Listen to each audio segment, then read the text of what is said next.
Nandito kami sa DXB. Meron po kasing gathering dito guys ng mga malulupit na auto. Papasok po tayo sa loob guys para mag-vlog. Okay, para makita niyo naman kaganapan dito po sa Dubai Autodrome. Ayan, nasa Dubai Autodrome po tayo guys. Hi ka naman! Kanina pa ako nag-hi. Ayan, pasok tayo guys, alright?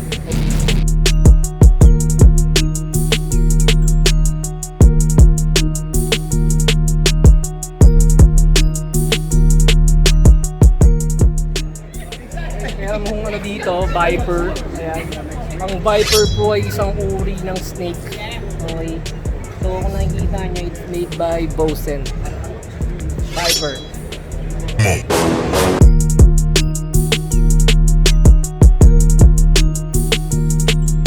Okay ba yung video natin dyan guys?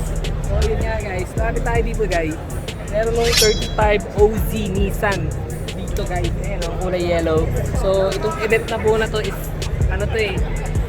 this is more on stance car. So ibig sabihin ng stance, ito po yung mga sasakyan na naka-negative camber yung gulong, yung sa side na yung huso sa side. Okay. Come on, let's go.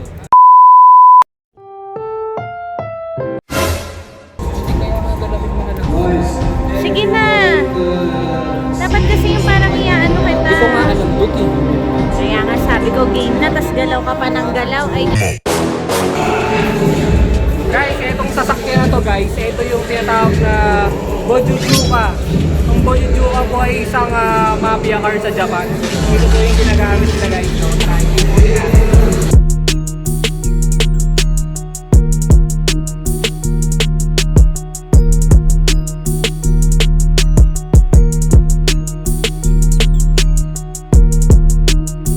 now watch me whip, kill it. Now watch me.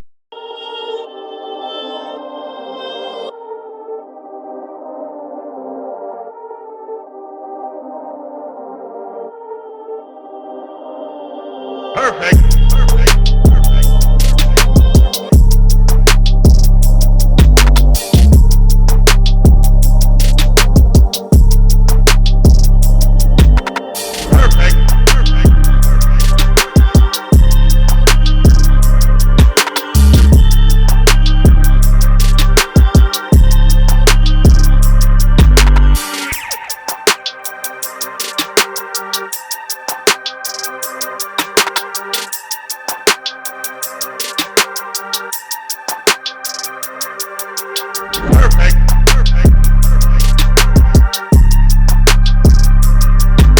guys, wala na akong masabi dahil napakaganda po talaga ng event dito sa Made DXB. Hindi ko na po nakakuha lahat ng video. Pero ito po yung mga sasakyan dito eh. Napakita ko sa inyo. Yung kung gaano kalulupit ng mga sasakyan dito. Yan.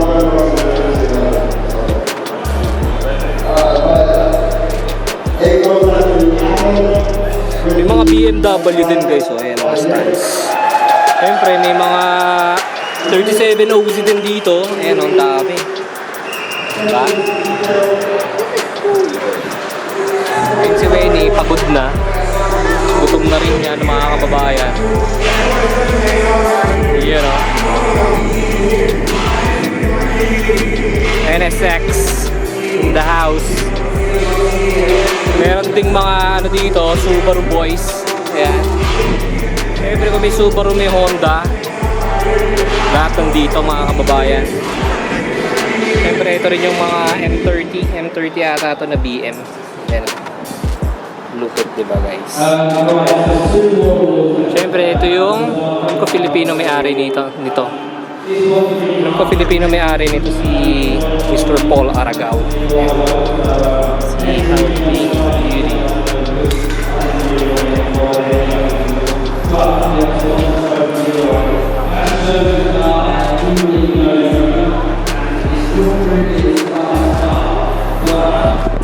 Meron din mga GTR, syempre mga R34's GTR.